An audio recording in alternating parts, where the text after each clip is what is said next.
there, and welcome to a brand new episode of Delivering Marketing Joy. I am your host, Kirby Hasseman, and each week I get to talk to a new and different rock star in the promo industry, and this week is no different. It's a brand new guest joining me this week. He's the Executive Vice President of FacilisGroup, Matthew Lamb. First-time guest. Thanks so much for joining me, man.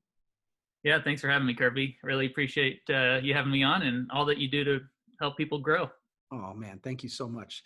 I really appreciate that. So I want to talk to you about sort of your new role in FacilisGroup. Not too long ago, you assumed this new role, Executive Vice President.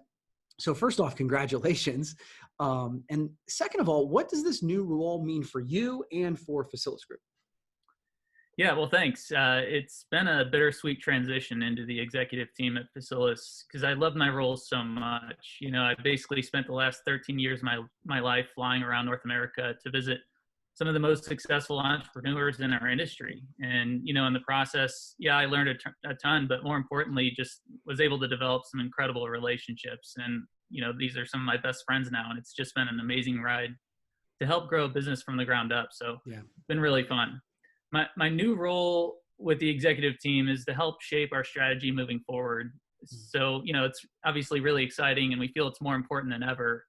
We've grown to eclipse the $1 billion mark as a group this year, which we're really excited about. And, you know, we have a responsibility to our distributors and our suppliers to continue innovating and delivering value. So, you know, no matter what business you're in, you have to be really strategic in what you do and where you invest your resources. Yeah. Anyone in leadership knows the key to making this work is to do a really good job at deciding what not to do and where not to invest resources, right? Yeah.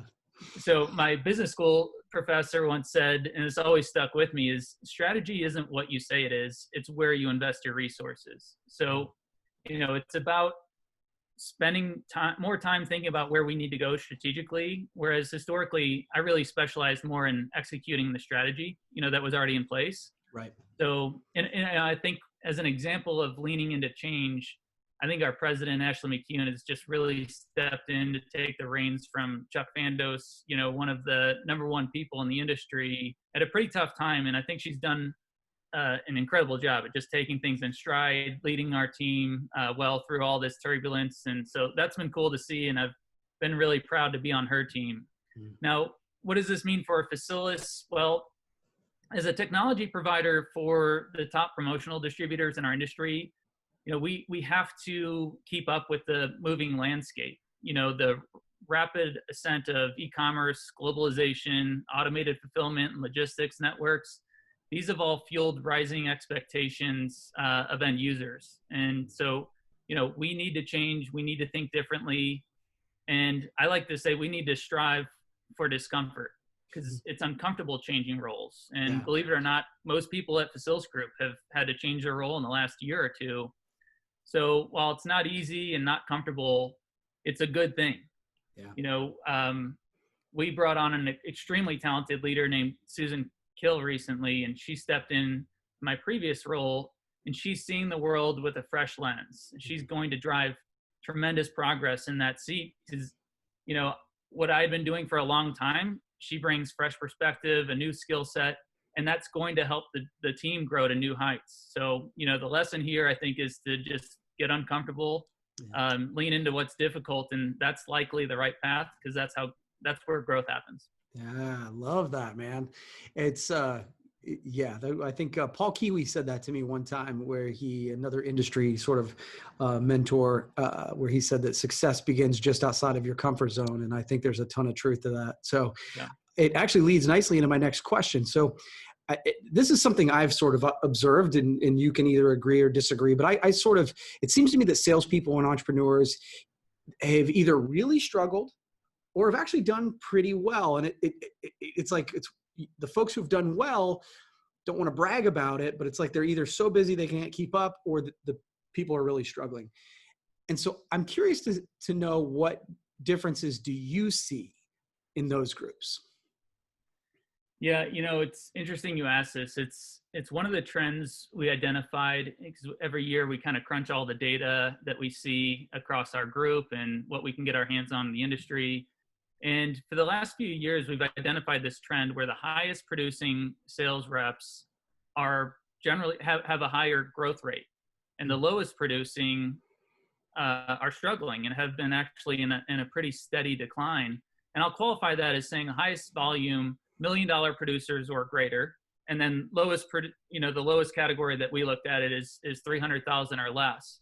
And so I think this is a good discussion at any time. And it's a question I've been fascinated with most of my career, trying to seek that answer to. And one of the things that I think there's a lot of common ground here is my point. I do want to touch on some thoughts that are unique to this year, but I also think it's a great opportunity to just kind of talk through this in general. Mm-hmm. So I'll tell a quick story that probably is 10 years old. Early in my career with FacilisGroup, I was kind of doing this deep dive on the numbers and saw, was asking myself, what's making these reps that have had, these are, really high producing reps coming off tremendous growth years. What are they doing that's different? So I just picked up the phone and I had about an hour-long interview with 5 different reps that all met that criteria. And, a couple of the key takeaways that always stuck with me from that exercise is, one, there's a lot of ways to be successful in this business. And these reps, there's not one way to do it. As an example, one rep never left the office. Their creativity was thriving, and that's what worked for them. The next rep I spoke with was in front of people all the time. They were a people person. So they found what worked for them, and they really worked that. So different styles, different strengths, but there was one common denominator. All these different, if you called one of these reps and interviewed them, you'd ask all the same questions I did, right? Just trying to get that answer. The one question that they all had pretty much the same answer for was, I asked them to walk me through a typical day of theirs. So every one of them, without hesitation, had something to walk through. You could tell they weren't just thinking about it or making it up on the spot or giving me lip service. They had a system and they were working it. They lived and breathed it every day. And that's what so that was a big aha moment for me. So, I'd like to look at this question from 2 angles, and I'm going to lay out or suggest maybe 4 of the things that I think about that really were from 2020, but also tie it back to normal times. And I'd like to first look at those things from a normal time standpoint. So, adaptability is big this year. It's one of the themes. Mindset is crucial, and I think more so now than ever. I'm a big believer in empathy in sales, and that being a huge attribute, and habits. So, adaptability, if you're a hammer just looking for a nail and every prospect, client, project looks the same, and if you're a nail, I can help you, and if not, I'm not going to be there. Winners are able to adapt because they believe in themselves, they believe they can add value, and, they have confidence in being able to deliver a solution for the client they're working with. So I think adaptability is a key part of that answer. Yeah. Mindset is, absolutely crucial. You could speak, I'll tell a quick story to try and illustrate this point. So we have a program called Facilis 360. It launched about 4 years ago. It's really designed for top producing sales reps to help pour gasoline on their success. And, we've had tremendous success with it. The first group that went through averaged 43% growth. The group that went through, we just finished it up last week. They averaged 33% growth. It's a really incredible thing, but not everybody succeeds with it. And at the end of the program, we always survey everybody, what are your key takeaways, et cetera. And the ones that really didn't do well end up giving low marks and blame it on the program or blame it on the economy. And, you kind of get my point. So whereas the ones, we've had about 20 different $1 million producers go through the program, and every one of those gives it glowing reviews and really emphasizes their key takeaways, the things that they learned in the program that helped fuel their growth. I think that mindset, I've just seen it time and time again over the years working with these different reps. You almost could just have a conversation with somebody and know which camp they fall in. So, again, I do want to touch briefly on what that has looked like this year, because I think 2020 no doubt has brought more challenges with it. Yeah. The third point, empathy, I just want to highlight the 4 most important words ever spoken to me, which is, it's not about you. And I think those are the words that begin the book, Purpose Driven Life. But, really important words to understand. And if you realize that, life isn't about you, it liberates you to enter into other people's worlds and, seek to understand them. Yeah. And then fourth, I just read habits. I just read a statistic that Duke University did a study on that 45% of your actions are automatic or habit. Yeah. Mm-hmm. It's a pretty alarming statistic, Yeah, if you're not being intentional, that is alarming. Yes. Right. So, I think that's a good thing to think about, is what habits do you have that are really serving you in a positive way, and which are on a negative way. So just really quickly to touch on those 4 things from a 2020 standpoint, adaptability, we have seen this for the last several months as we track the numbers. Business retention is at an all-time low, not surprisingly, right? You have events just not happening. You have certain sectors just having freezing spend and all of that kind of stuff. Yeah. So a lot of reps and clients or companies have just lost their top accounts seemingly overnight. Right. Whereas new business development with the PPE gold rush is through the roof. And so, I think if we go back to that March, April period, it's really clear now, right? Looking back and seeing the companies and the reps that adapted their ways and their styles and didn't sit back and bemoan what was going on, they've thrived in this time. And we've seen that. And I think there's a great lesson to learn there. From a mindset standpoint, I think it kind of plays off the adaptability piece, but I think our industry has had pretty flat growth, nothing too exciting. And that creates an environment called, red ocean environment where we're all competing for the same market share. Right. Well, I would argue that 2020 has brought some much needed blue ocean to this industry that, really just turns it back to, we always talk as an industry about selling solutions and being part of that solution. Mm-hmm. Well, that's been really alive and well here. And I think it's a great opportunity for companies and reps who have been doing this a long time to think differently and to realize I can sell differently and be a different type of solution provider. So to me, that should be one of the big takeaways for our industry. Yeah. It's also expedited a lot of our, much needed innovation as an industry of getting caught up technology wise and otherwise. But anyway, those are just some thoughts as it pertains to 2020. No, and dude, that was you went deep there, and I really appreciate that. It's funny. I think those 4 keys, as you said, are true all the time. But as you were going through them, I think through the times during 2020 that our company was doing well, it's when I was doing those things. You know what I mean? Like when we started to come back, I think empathy was a key. Obviously, adaptability, we had to change. But for me, empathy was, our team would say to me, well, all of my clients' events have been canceled, so we're not going to be able to sell them anything. And I was like, no. All of your clients' events have been canceled. They need to figure out how to market to their clients. We need to help them. Like, right. We need to think through their problem through their eyes and figure out, and maybe, as you said, not being everything, we're a hammer and they're a nail. Like, maybe they need to do a radio campaign. Maybe they need to do whatever. But if we can help them by giving them good advice, they'll call us, and we will become a trusted partner like we hopefully want to be. So I think that's terrific advice, man. So final question for you. Look, we've all talked about it, right? It's been a tough year. And I think every place we look, we see people talking about that. But as we record this, 2020 is starting to come to a close. So what are some things that you are doing at FacilisGroup, or you personally, to flip the script in a positive way so that we can kind of flip that calendar over in 2021? Yeah, absolutely. And again, I'll go back to I couldn't agree more with what you said. It's going back to the blocking and tackling and the tried and true. And oftentimes we try and get creative with solutions in times like these, but it's it's that tried and true. So I'm going to stick with that, and the habits and goals. Yes.